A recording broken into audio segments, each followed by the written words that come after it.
So today, after I finished work, I came out to the garage and I did a little bit more measuring, just to make absolutely certain I knew exactly how much I needed to take out of the torque tube.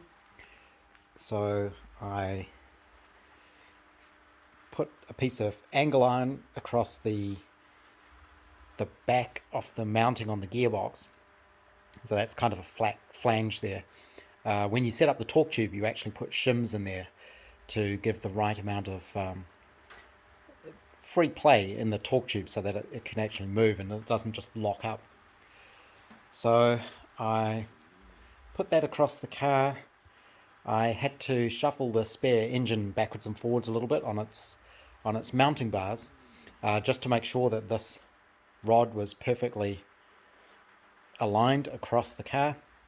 So I measured back to the front axle and back and forwards to the different cross members, and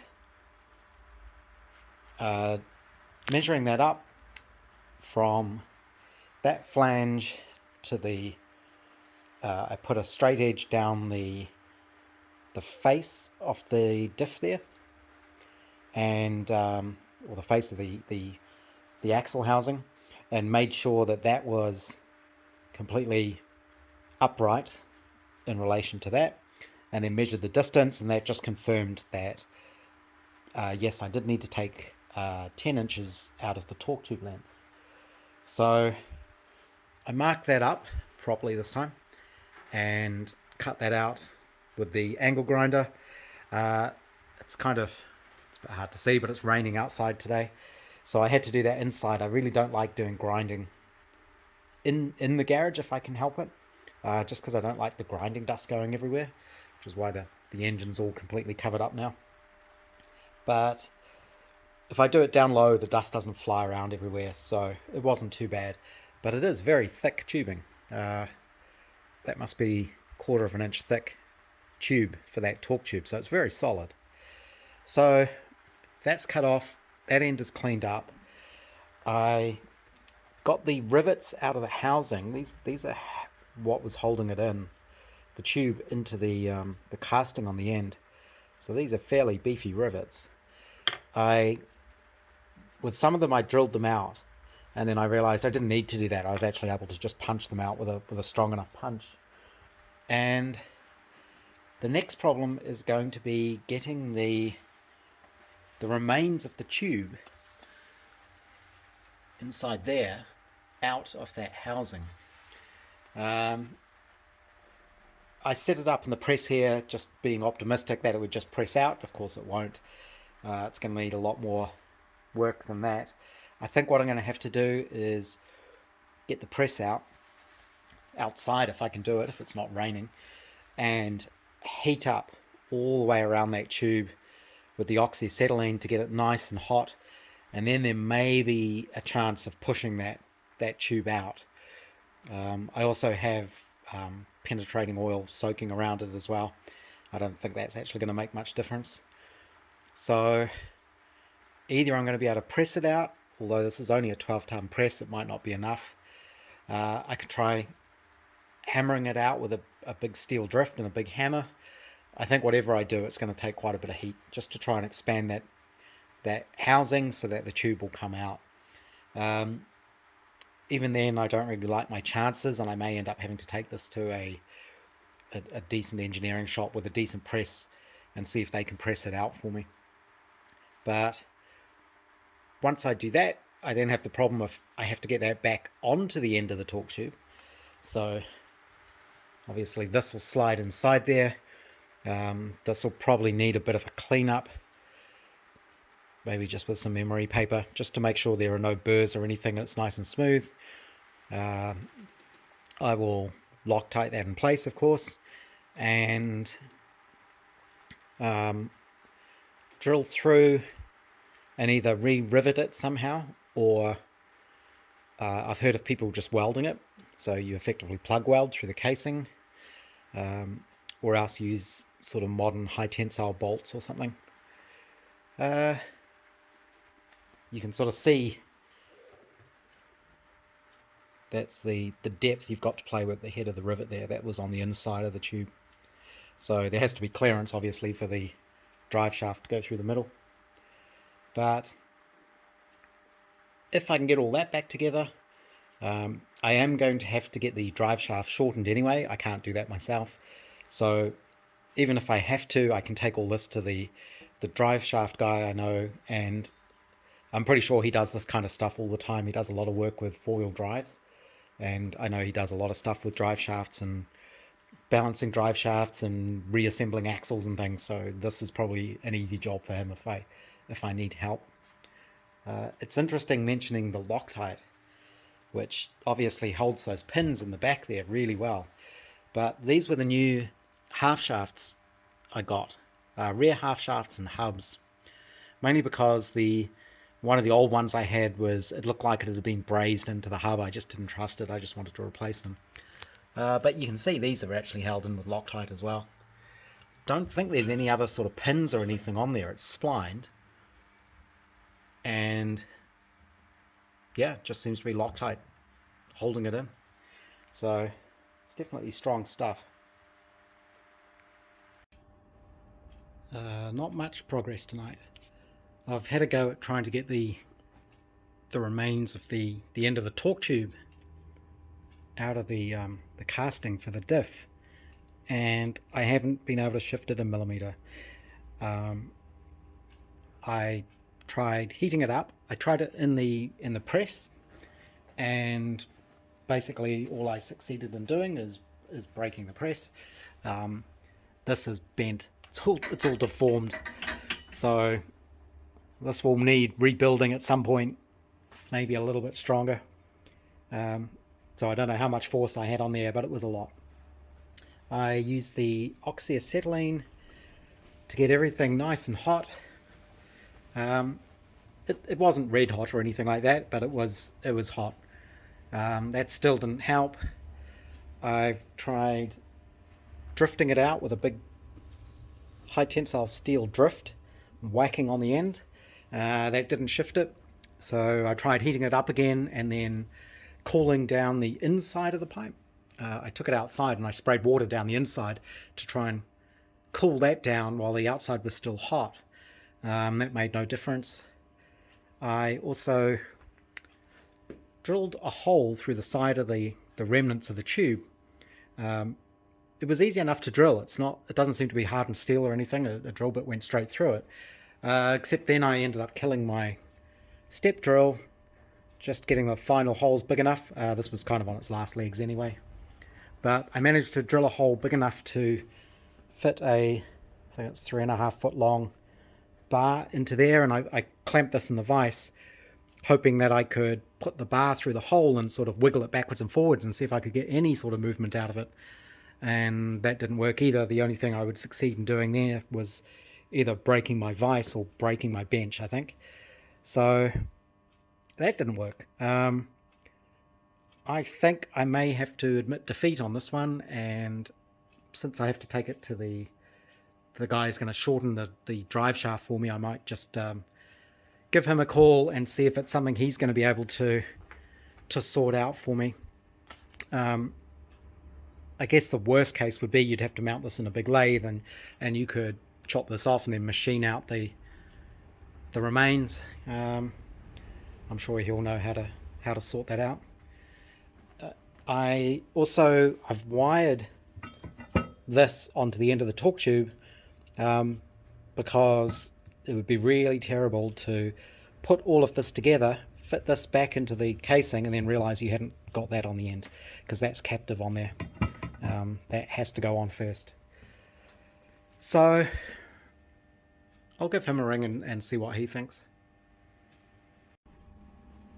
One small thing to mention that I've been pondering about since I've been playing with this rear axle is there are these bosses on the side, which is where the shafts that drive the rear brakes fit into. And I was trying to figure out, well, what stops the oil leaking out of those, because as you can see, that goes straight through, that goes straight into the diff. And then when I was looking at the actual brake shaft, which is this with the cam on the end to operate the brakes, I realized that, get this off, There's kind of a tight fit on here. Let's see. There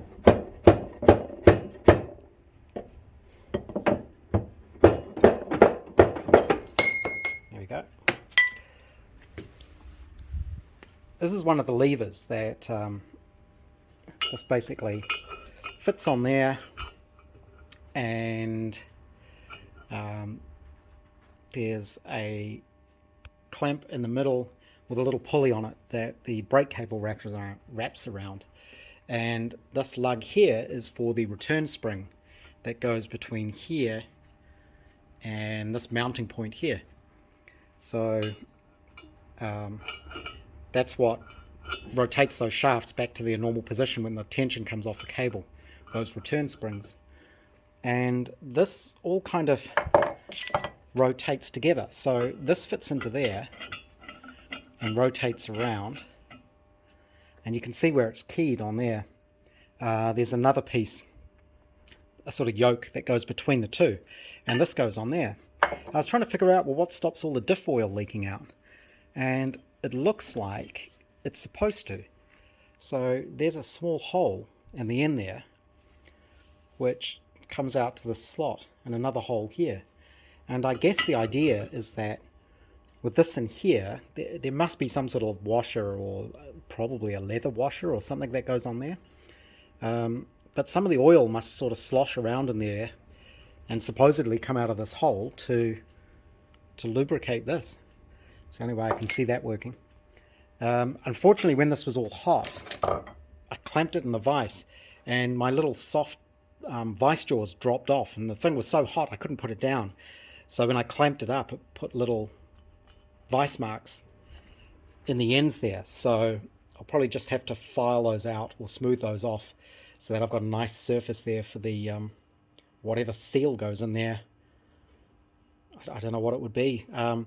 Diff oil's quite goopy, so maybe it just forms a good enough seal if those surfaces are smooth, that it doesn't all just leak out over time. I think with a lot of these vintage cars, it was just assumed that fluids would come out of them. So when you look at the maintenance schedules of when you're supposed to check things and top things up, you're always supposed to be looking at those kind of things and adding more to them. So just trying to see if this is moved at all, and I don't think so. You'd be able to see it through the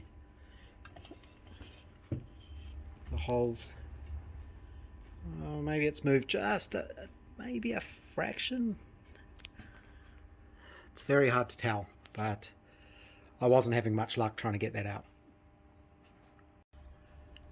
And since this is all off the car, and it's going to be a hell of a lot easier to see how this works with it like this than when it is actually on the car, I've assembled the rear brake setup to see how that works.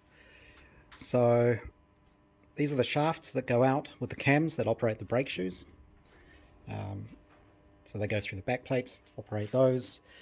The way it works is these shafts pivot in the housing like we saw before.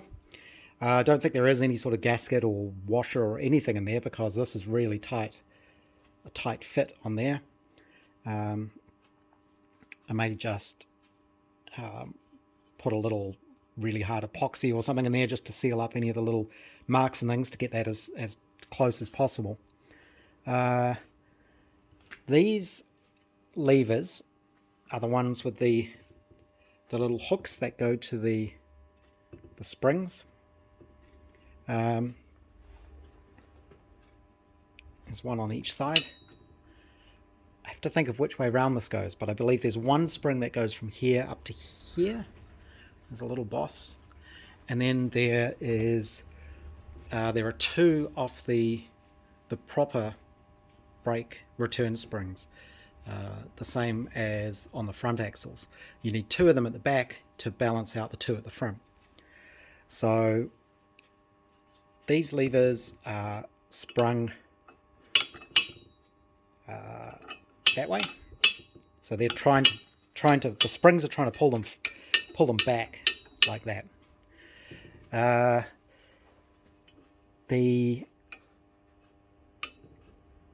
this piece here, which goes across, is what's pinned to this shaft. There's a cotter pin that goes through there.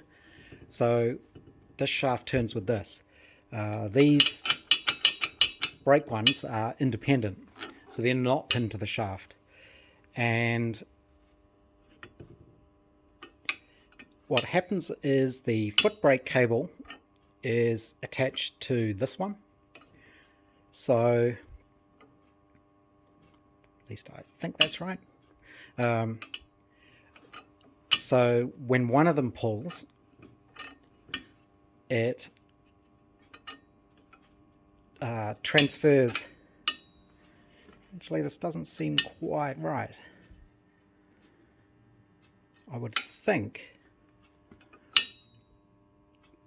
that this should be pushing. I don't know if this has been bent, but this, I think, should be pushing on here. So I would say that has been bent in the past, and this probably needs a little bit of heat to bend it back out. I'm pretty sure that should clear that so that it pushes up on this boss here. But doing that, pulling that up, makes both shafts turn, which will operate the brakes. And then this one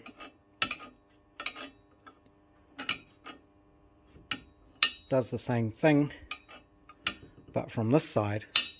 And you've also got this other little arm here, and this one is what lets you adjust the rear brakes, I think. So because this shaft is only pinned to this thing, by adjusting this you can adjust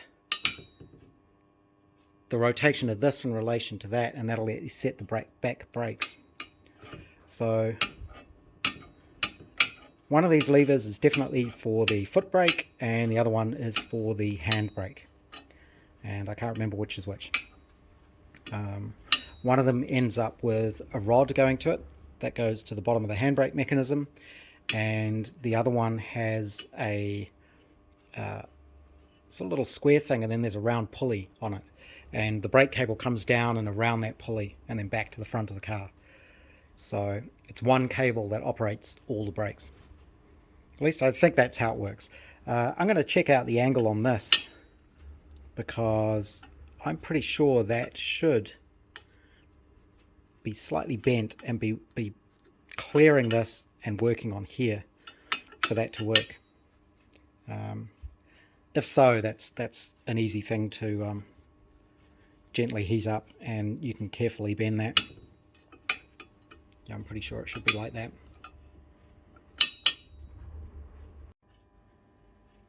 That turned out to be surprisingly easy to bend. I just clamped it in the vise. I thought I'd try it cold first before I get the gas out.